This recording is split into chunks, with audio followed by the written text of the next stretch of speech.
Yo, book nerds, I finished reading When We Were Very Young by A.A. Milne. This is kind of the third book in the Winnie-the-Pooh series. It's listed that way on like Goodreads, and in the collection that I own, it's listed as book 3, but it's really not, and I'll explain. But basically, this is a collection of poetry by A.A. Milne, and he says that all these poems were inspired by his son, Christopher Robin, who inspired the character for Christopher Robin. But this is a bunch of children's poetry. This was written in 1924. Since I'm reading this in 2024, it is now going to be 100 years old this year, which, as I define, is a classic. It is now a classic. And so when you think about it, if you watched my other reviews for my other 2 Winnie-the-Pooh books, this book came out before them. So again, I don't understand why this is tacked on as book 3 in the series. It's not a continuation of Winnie-the-Pooh's story at all. You can read this completely separate if you wanted to. The only thing that this has in common at all is the name Christopher Robin appears in it, and the name Pooh appears in the introduction of this, but the author explains that Pooh in this collection is a swan. So it's not Winnie the Pooh. It's a different Pooh. It's a swan.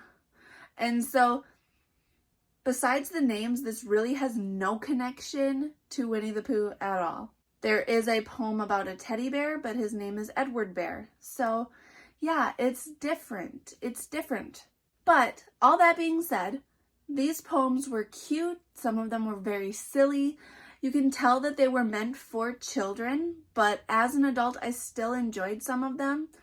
Some of them I thought were just okay, but a couple of them I really liked. I will share a few of those with you since they're short.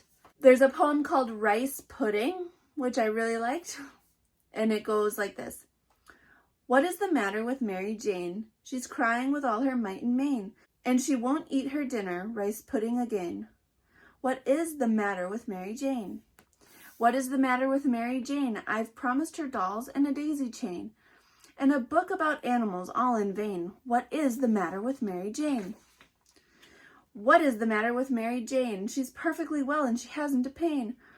But look at her, now she's beginning again. What is the matter with Mary Jane? What is the matter with Mary Jane? I've promised her sweets and a ride in the train, and I've begged her to stop for a bit and explain. What is the matter with Mary Jane? What is the matter with Mary Jane? She's perfectly well and she hasn't a pain, and it's lovely rice pudding for dinner again.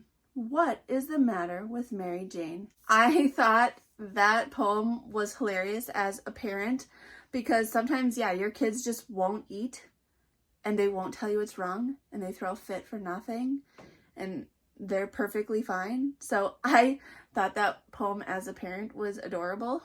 There's another poem called Knights and Ladies, which I liked, and it goes like this. There is an old picture book, a page at which I like to look, where knights and squires come riding down the cobbles of some steep old town, and ladies from beneath the eaves flutter their bravest handkerchiefs, or smiling proudly toss down gauges, but that was in the Middle Ages. It wouldn't happen now, but still, whenever I look up the hill, where dark against the green and blue the firs come marching 2 by 2, I wonder if perhaps I might see suddenly a shining knight, winding his way from blue to green, exactly as it would have been those many, many years ago. Perhaps I might, you never know. I love the visuals of daydreaming of things from the past, and this idea that a knight could still show up today, even though one hasn't been around for however long. Like, I just thought that was very, very cute, and I liked that. There's a poem called The Mirror, which I honestly could see myself teaching this. And this is the poem about the swan. They don't name the swan as Pooh, that's only in the introduction, but this is a poem about the swan called The Mirror. Between the woods the afternoon is fallen in a golden swoon.